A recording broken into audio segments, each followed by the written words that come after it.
Thank you for being here. And I'm Nováková from the Faculty of Science at Charles University and the European Astrobiology Institute.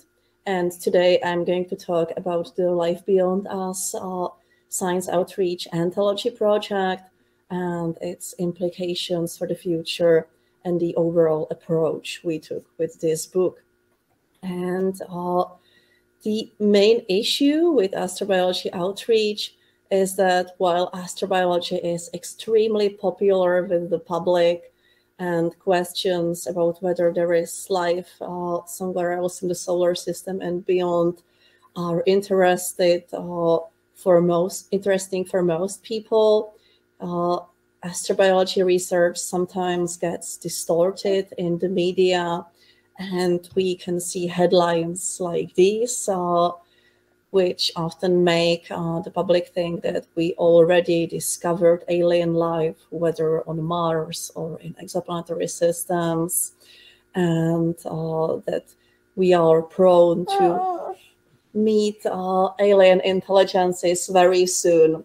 So astrobiology communication can be sometimes very misleading, and it's up to us to keep the, let's say, interest level, keep it sensational, for the lack of a better word, but more accurate to correct these misconceptions that can stem from headlines like these. And the approach that we took at the European Astrobiology Institute in the team Science Fiction as a Tool for Astrobiology Outreach and Education is going through the popular genre of science fiction, which is widely read or consumed in other forms of media, and it creates both conceptions and misconceptions of the public about science, for better or worse. And we aimed to use it for the better, to create a more accurate understanding where astrobiology is and where it's going and what we can learn. And we combined it with nonfiction essays in this book and a previous one that I will talk about. Because science fiction can be used as a kind of sandbox to get us thinking what happens if, for instance, if we discover microbial life on Mars. Where is it going to be? Is it deep in the subsurface? Is it in so far tentative liquid water reservoirs under the polar caps? Is it somewhere in subsurface geothermally active areas, and so on? And what does it mean for our exploration of the red planet? Does it mean that crewed exploration gets postponed, or on the other hand, despite planetary protection concerns, accelerated to get a more hands-on research of the discovered life? And who gets access to it? This is mainly a legal and ethical question, important in astrobiology, that's so far ungoverned by the Outer Space Treaty and other recommendations, apart from this basically only legal document pertaining to outer space research, and so on. So science fiction allows us to ask these questions and to find potential answers. And in the process, it can present the state of science and process of science to the readers. Of course, we are not the only ones using science fiction for outreach.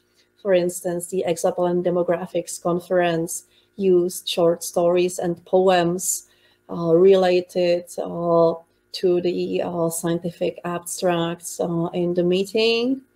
There is also the Jet Propulsion Theater Initiative, using theater to convey science to the public, multiple comics by NASA or by the Czech Academy of Sciences, and more projects. And we started with an ebook anthology of reprint science fiction stories titled Strangest of All, which we published in May 2020 at the height of the first COVID spikes. And we aimed to publish it freely online so that everyone could read it and learn more about science, and at the same time be entertained during the widespread lockdowns and during the time when most schools were also closed. And it's still available online. It has been downloaded about 6,000 times. And it contains 8 stories with 8 follow-up nonfiction essays and tips for use in the classroom. Let me just briefly present an example here. The first story by G. David Nordley is War, Ice, and Universe, and it concerns life in a subsurface ocean on a moon, which is very similar to Europa, but slightly warmer, and the exploration of this moon.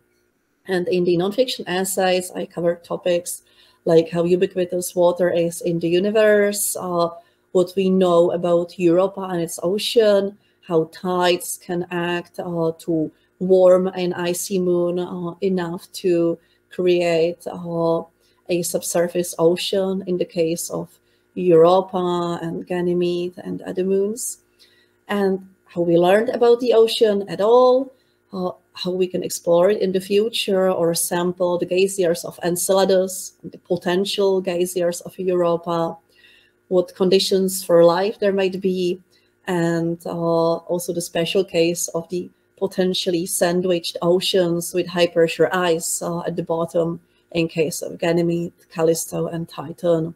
So these were the topics covered in the nonfiction essay, which the readers encountered directly after the story.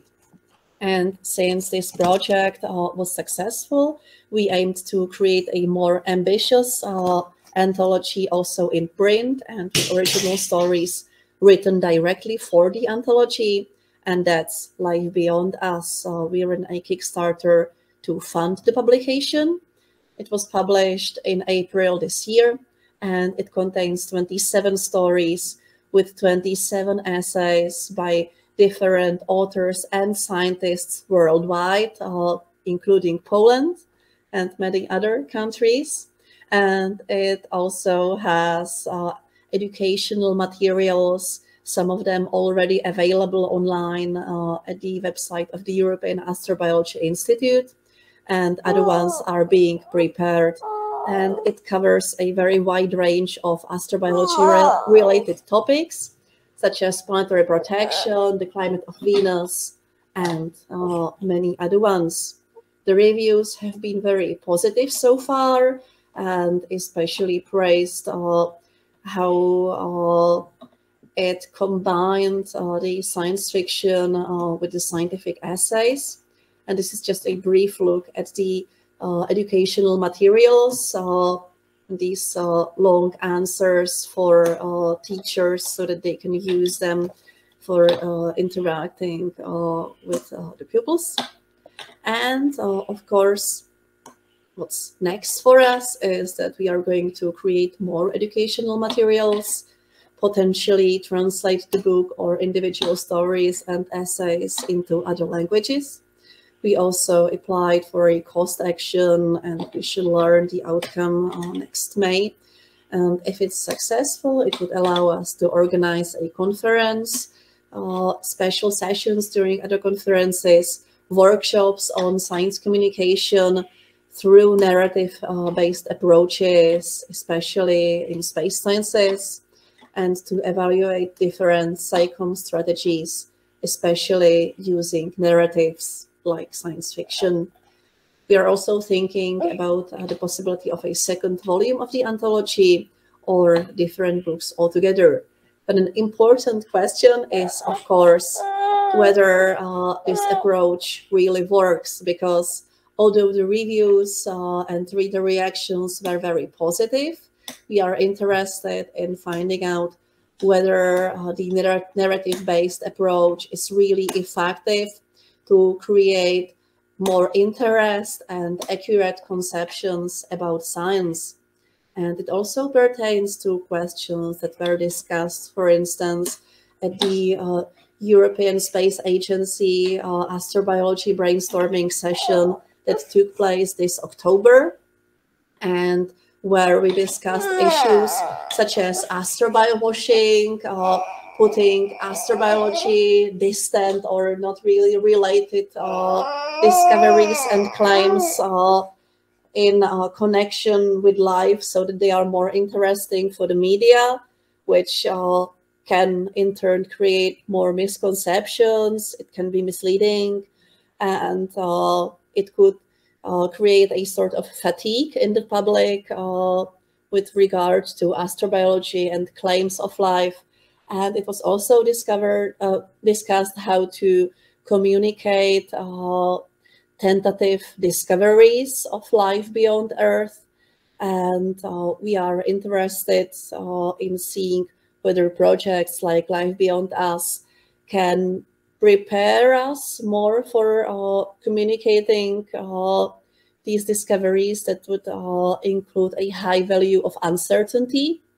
So especially if the cost action is successful and we have more people and funds to do this, we are going to look at the impacts of the science fiction narrative-based approach in astrobiology outreach and see what are the outcomes in the short and long term, whether, for instance, people still keep interest in astrobiology high a year or two later, how strong is the impact, and how positive, whether we are not creating even more misconceptions. And we would also like to look at the historical relationship of science fiction and science, because science fiction has always shaped public opinions on science in better or worse, and also created interest in science and inspired people, which can also be for better or worse, as we can see in the example of rocket barons like Musk or Bezos. And we would like to investigate the potential of this communication strategy, for instance, for future astrobiology space missions, or in communicating detection claims, as I said.